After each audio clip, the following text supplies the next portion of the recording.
Hey everyone, I want to share a story that happened just a couple of weeks ago. I won't go into details about who I am or where I work because that's not what this story is about. It's about something bizarre that made me move out of my own apartment and start looking over my shoulder at night. For context, I live on the top floor of an old 5-story apartment building in a quiet suburb. On our floor, there's an access hatch to the attic, which is central to this story. I never went up there, but for some reason, I had the key. Maintenance workers would often ask to borrow it when they needed to fix something or install internet cables. The hatch was always locked with a sturdy padlock and chain. You'll soon understand why I'm being so detailed about this. The weirdness started about a week ago. I was leaving for work early one morning when it was still dark. I worked as a bus driver then, so early mornings were the norm. That day, I left the house as usual, half asleep and not noticing much. But when I got home that evening, I glanced up and saw the hatch was open. The lock was just hanging on the chain. I was too tired to investigate and just wanted some hot coffee and sleep. I went into my apartment, took off my jacket, washed up, had some coffee, scrolled through my phone for a bit, then felt my eyes getting heavy. I went to bed and slept like a rock. The alarm woke me up early again, and I started getting ready for work. An hour later, when I left the house, I noticed the lock was back on the chain. I couldn't make sense of it and chalked it up to being tired. I went to work and forgot about it. But what happened next was even stranger. That evening, I was coming home around 8 p.m., and when I got to my floor, the hatch was wide open again, with the lock and chain on the floor. I stood there for a few minutes before going down a floor to grab a ladder. As a responsible neighbor, I decided to check it out. The attic had always intrigued me for some reason. When I climbed up and got level with the attic floor, a musty smell hit me. All I saw was pitch darkness. I closed the hatch, put the lock back on, returned the ladder, and went back to my apartment. I felt uneasy, like something was about to happen. I didn't know what it was, but the anxiety kept growing for no apparent reason. As usual, I had some coffee and went to bed. That night was freezing cold, with frost already setting in even though it was only November. I couldn't fall asleep for a long time. Thoughts of the attic kept bothering me. Who was up there? Where did they get the keys? Finally, I wrapped myself in another blanket and dozed off. A few hours later, I woke up groggy and got ready for work. And again, I noticed the open attic hatch. This was getting ridiculous. I got the ladder and climbed up again. With the streetlights providing some visibility, I saw that there was nothing in the attic, just old wires and some leftover construction materials. Confused, I closed the hatch, returned the ladder, and went back to my apartment. I couldn't take it anymore and knocked on my neighbor's door.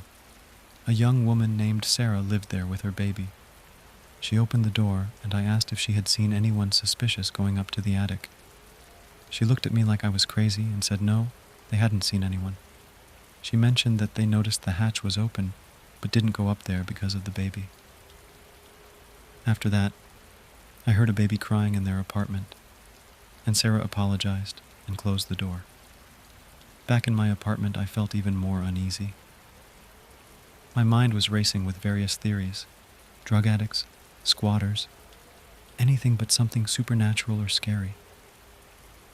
Until one night I was lying in bed, almost asleep, when I suddenly heard noises from above from the attic. I jumped out of bed and listened. It sounded like someone was dragging something across the floor. The sound was faint, but in the silence of the night, it was clear. Then the noise abruptly stopped. Quietly, I got out of bed, grabbed a baseball bat for protection, and with a sense of determination, I opened my door and glanced at the attic. The hatch was wide open, but the lock wasn't on the floor like before. Just as I stepped onto the landing, the hatch slammed shut with such force that I almost wet myself in fear. The noise echoed through the building, and soon doors began to open, with sleepy and annoyed neighbors trying to figure out what had happened. Standing there in my boxers, clutching a baseball bat, I felt genuinely scared. I went back into my apartment and lay down, but sleep eluded me. The noise from above had stopped, and there was only the eerie silence and the sound of the wind outside. Lying there, staring at the ceiling, I wondered what could be causing all this. Maybe it was squatters hiding up there, and they heard me coming and tried to cover their tracks. With these thoughts, I eventually fell asleep. In the morning, I woke up late because my alarm didn't go off. I called my boss to take a sick day. As I stepped into the hallway, I noticed a large damp spot on the ceiling from which water occasionally dripped. The spot was quite large. Alarmed, I grabbed the key to the attic, set up the ladder, and climbed up. The hatch was closed and locked, as it should be. I was utterly confused. Inside the attic, a few yards away, were 2 dead cats. The stench was overwhelming. The cats were lying in a pool of some kind of liquid. I quickly retreated, closed the hatch, and called the building manager. After breakfast, I went to the hardware store to buy a new lock. I was fed up with this. Who would fix my ceiling? Of course, it would be at my expense. After installing the new lock and feeling a sense of accomplishment, I spent the evening on my laptop and went to bed around 2 a.m. The next few days were uneventful. The hatch stayed closed, and I didn't hear any strange noises. But then, things started to get worse. People in the building began to disappear. First, it was Mrs. Johnson from the first floor, a kind woman who had never harmed anyone. Her family came to visit, found her missing, and called the police. Her door was open, but she was nowhere to be found. A few days later, a guy named Mike from the second floor disappeared under similar mysterious circumstances. He was a bit of a recluse, always gaming. His friend found his phone, wallet, and keys in the apartment, but Mike was gone. Again, the police came, but nothing was found. My anxiety was growing with each passing hour. I kept thinking about the attic. One day, I came home from work in a good mood, having received my paycheck, but my good mood vanished when I saw the open hatch again. I couldn't take it anymore and called the police. Just as I was making the call, the hatch slammed shut again. The police arrived and went up to the attic. I waited on the landing, listening to their conversations and laughter, until suddenly there was a loud scream, and the light from their flashlights disappeared. My skin crawled, and I stood there, frozen. A few moments later, I saw a shadow dart past the hatch. It was terrifying. I didn't understand what it was, but I knew I had to get out of there. The next day, I moved out of my apartment and stayed with a friend in another town. When I finally mustered the courage to return home, I found most of the apartments in my building empty. My apartment reeked of decay, and the ceiling in my bedroom had a hole leading to the attic, with decomposing bodies lying on the floor. I fled and never returned. If you ever see an open attic hatch at night or hear a loud noise, know that you need to run and get as far away as possible before it catches you. Seeing this, I immediately knew that I had to leave. The terrifying events and the discovery in my apartment left me with no other choice. I packed a bag with essentials and fled to the neighboring town, trying to put the whole experience behind me. For a while, I stayed with my buddy Jake, who didn't fully believe my story at first. But given my disheveled appearance and the fear in my eyes, he eventually took my account seriously. The police didn't bother me much after that. They probably thought I was just another crackpot with an overactive imagination. I lived with Jake for about a week, and then, feeling somewhat braver, I decided to go back to my apartment, hoping that everything had settled down. On the way, I kept telling myself that things would be back to normal. However, when I arrived, the sight of the building crushed any hope I had. Many of the apartments were now empty. It looked like the building had become a ghost town. As I climbed to my floor, I saw the attic hatch open once more. With a sinking feeling, I unlocked my apartment door and was hit by the overwhelming stench of decay. The walls were peeling, and in the bedroom, the hole in the ceiling was bigger, leading directly to the attic. Below it, bodies were scattered, swollen and infested with maggots. I fled in terror, locking the door behind me. This place was no longer my home. I didn't want to stay another minute in that cursed building. I ran to the bus station and bought a ticket to the next town over. It didn't matter where I went. I just needed to get away. For the next few months, I drifted from town to town, picking up odd jobs and staying in cheap motels. I couldn't shake the feeling that something was following me. Every night I'd wake up in a cold sweat, convinced I heard scratching noises from above. But each time I looked, there was nothing there. One day, while working a construction job in a small town called Millbrook, I overheard some locals talking about an old abandoned building on the outskirts of town. They mentioned strange noises coming from the attic and people going missing. My blood ran cold. It couldn't be a coincidence. Despite every instinct telling me to run, I knew I had to investigate. That night, I drove out to the old building. It was a decrepit 3-story structure with boarded-up windows and overgrown vegetation surrounding it. As I approached, I heard a faint scratching sound coming from above. My heart raced, but I forced myself to enter the building. The interior was dark and musty, filled with cobwebs and debris. I climbed the creaky stairs, my flashlight beam dancing across the walls. When I reached the top floor, I saw it, an attic hatch, identical to the one in my old apartment building. It was slightly ajar, and as I watched, it slowly began to open. I wanted to run, but my feet felt rooted to the spot. From the darkness of the attic, a pale, elongated arm reached down. Its fingers were unnaturally long, ending in sharp claws. I stood there, paralyzed with fear, as the creature began to emerge. What I saw next will haunt me for the rest of my days. It was humanoid in shape, but its body was twisted and wrong. Its skin was a sickly gray color, stretched tight over a skeletal frame.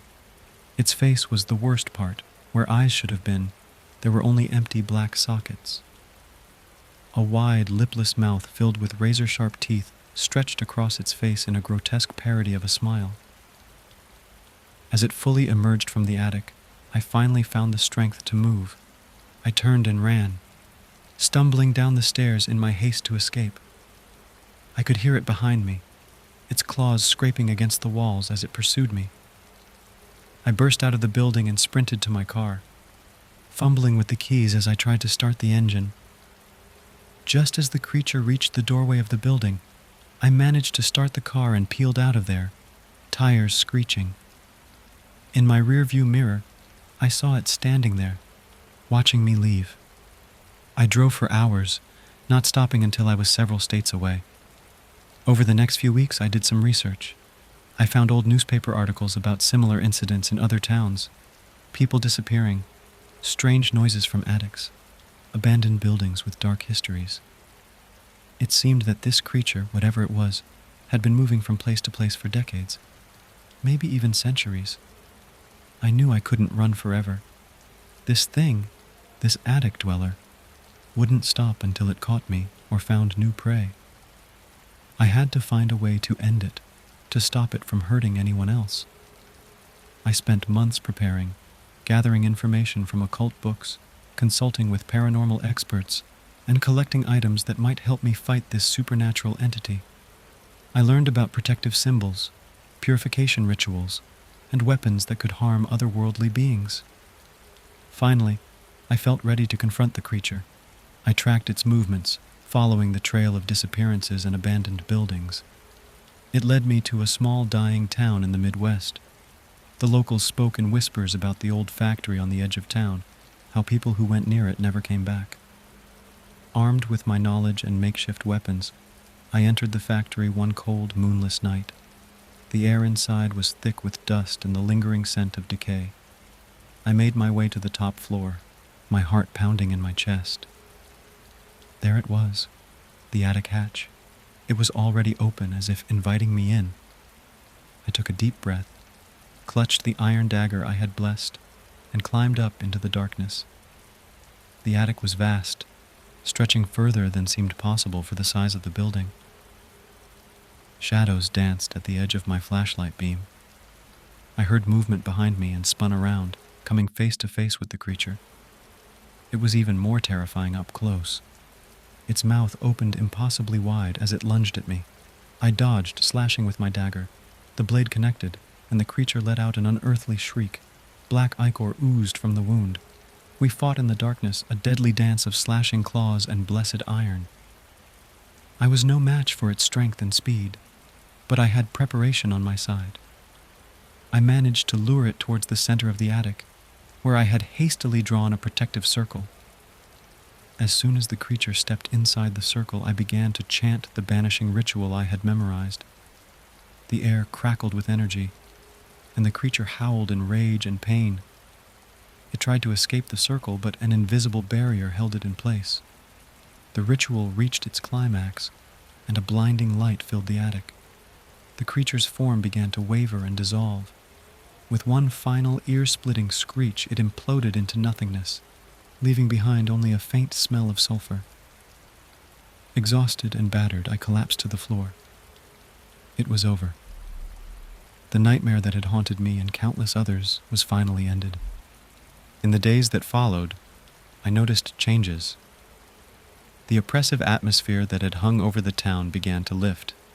People who had been missing for weeks suddenly reappeared, with no memory of where they had been. The old factory, once a place of terror, was torn down and replaced with a community park. As for me, I couldn't go back to my old life. The experience had changed me too much. Instead, I decided to use what I had learned to help others. I became a paranormal investigator, specializing in cases of mysterious disappearances and haunted buildings. I still keep an eye out for signs of other creatures like the one I encountered. I know there are more horrors lurking in the shadows, waiting to prey on the unsuspecting. But now, I'm ready for them. I've seen the darkness that hides in attics and abandoned places, and I've learned how to fight it. So if you ever find yourself in a building with a mysterious attic hatch, or if you hear strange noises coming from above, don't ignore it. Don't tell yourself it's nothing, because sometimes the monsters are real, and sometimes they're closer than you think. Remember my story and stay vigilant. The attic dwellers are out there, waiting for their next victim. But now you know they can be fought, and they can be defeated. Just be careful, be prepared, and whatever you do, don't go into that attic alone.